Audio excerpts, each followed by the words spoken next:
Hello bachcho, let us read this given question.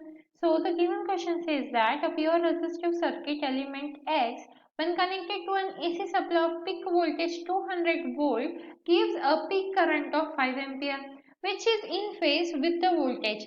A second circuit element Y when connected to same AC supply also gives the same value of peak current but the current lags behind by 90 degree. If the series combination of X and Y is connected to the same supply, what will be the RMS value of the current? तो देखिए बच्चों यहाँ पे हमें RMS value of current that means IRMS find out करना है। अब उसके लिए सबसे पहले हमें गिवन क्या है वो देख लेते हैं, ठीक है। तो देखिए यहाँ पे हमें क्या बोला गया है, as current is in phase with the applied voltage, so that means X क्या रहेगा हमारा, वो रहेगा रेजिस्टर, राइट। सो हम लिख सकते हैं X must be resistance, right. अब अगर हमें रेजिस्टेंस बताए तो R is equal to V naught by I naught लिख सकते हैं हम, जिसमें हमें वैल्यूज गिवन है। वी नॉट क्या है 200 वोल्ट है एंड आई नॉट क्या है हमारा 5 एम्पियर है। सो यहाँ पे हो जाएगा 5 एम्पियर, राइट। अब देखिए यहाँ पे हमें pure resistive circuit element X when connected to an AC supply gives the peak current which is in phase, इसीलिए हमने समझ लिया कि जो X है, क्योंकि जब प्योर रेजिस्टिव सर्किट रहता है तो ही जो हमारा करंट और वोल्टेज है वो इन फेज मिलता है, ठीक है। तो यहाँ पे हमें R की वैल्यू क्या मिल गई, 40 ओम्स मिल गई, राइट। अब इसके बाद क्या हो रहा है, as current lags behind the voltage by 90 degree. देखिए यहाँ पे क्या बोल रहा है, बाय 90 डिग्री वो लैग हो रहा है, तो मतलब Y क्या होना चाहिए हमारा, इंडक्टर होना चाहिए। तो हम यहाँ पर लिख सकते हैं current lags behind voltage by 90 degree.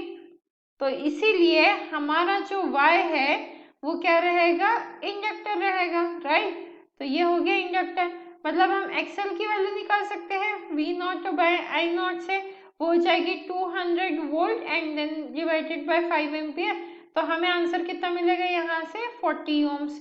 तो ये आ गया 40 ओम्स XL की वैल्यू। अब हमें क्या करना है, if the series combination X Y, मतलब एक्स और वाई को अब क्या कर दिया हमने, सीरीज कर दिया। So series combination of X and Y का क्या कर दिया हमने, सीरीज कॉम्बिनेशन कर दिया। तो हमें क्या मिलेगा, देखिए z इज इक्वल टू क्या हो जाएगा, under root of R square plus XL square हो जाएगा।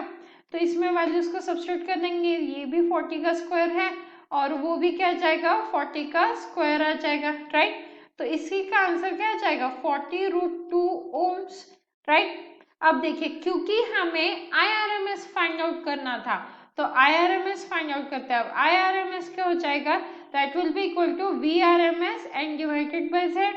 VRMS मतलब V नॉट बाय √2 होता है और ये Z रहेगा।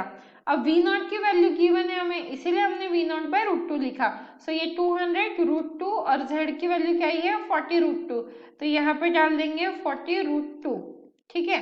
तो जब हम इसे सॉल्व करेंगे तो यह जाएगा 200 एंड ये 2 इंटू 40, 0 0 कैंसल, यहाँ पे 10 आ गया, ये 2 एंड ये 5, दैट मीन्स आंसर क्या आ गया हमारा 5/2 ampere. So this is the final answer.